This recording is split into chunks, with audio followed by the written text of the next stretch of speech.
ایک گھنے اور سرسبز و شاداب جنگل میں ایک بھالو رہتا تھا جس کا نام بالو تھا۔ وہ نہایت رحم دل اور محبت کرنے والا تھا۔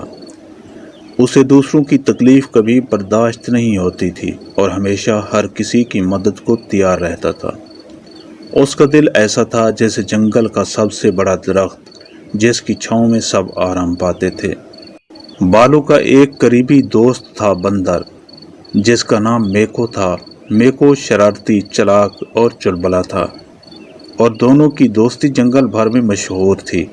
وہ ہمیشہ ساتھ ساتھ رہتے تھے اور ایک دوسرے کے بغیر ایک لمحہ بھی گزارنا ان کے لیے مشکل ہوتا تھا۔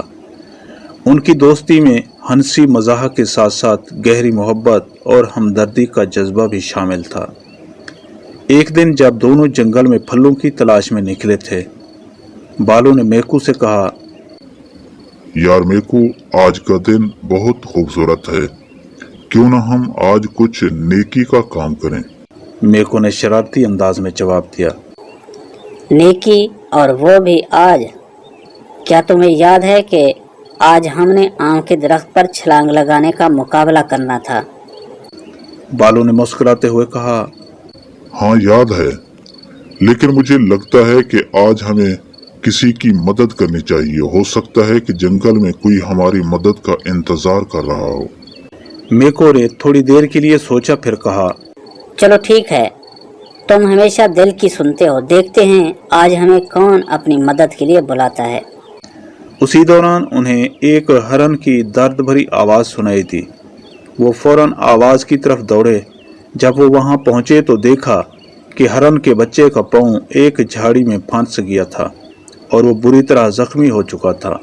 بالو نے فوراً کہا، فکر نہ کرو، ہم تمہاری مدد کریں گے۔ اور میکو نے جلدی سے اپنے چھوٹے ہاتھوں سے جھاڑی کے کانٹے ہٹانے شروع کر دیے۔ بالو نے نرمی سے بچے کو جھاڑی سے نکالا اور اس کے زخموں کو چیک کرنے لگا۔ میکو نے کہا، بالو، مجھے تو ہمیشہ لگتا تھا کہ تم صرف بڑے کام ہی کر سکتے ہو۔ بالو نے ہنستے ہوئے کہا، دوستی میں بڑے چھوٹے کام نہیں ہوتے میکو، بس دل کا بڑا ہونا ضروری ہوتا ہے۔ ہرن کے بچے کو آزاد کر کے انہوں نے اس کے زخم پر کچھ جڑی بوٹیاں لگائیں اور اسے اپنی ماں کے پاس چھوڑ دیا۔ میکو نے خوش ہو کر کہا، واہ، آج تو واقعی دل خوش ہو گیا، یہ نیکی کا کام کمال کا تھا۔ بالو نے کہا، دیکھا، میں نے کہا تھا نا کہ ہمیں کسی کی مدد کرنی چاہیے۔ ہم نے ایک زندگی بچائی ہے اور یہ سب تمہاری تیز عقل کی وجہ سے ممکن ہوا ہے۔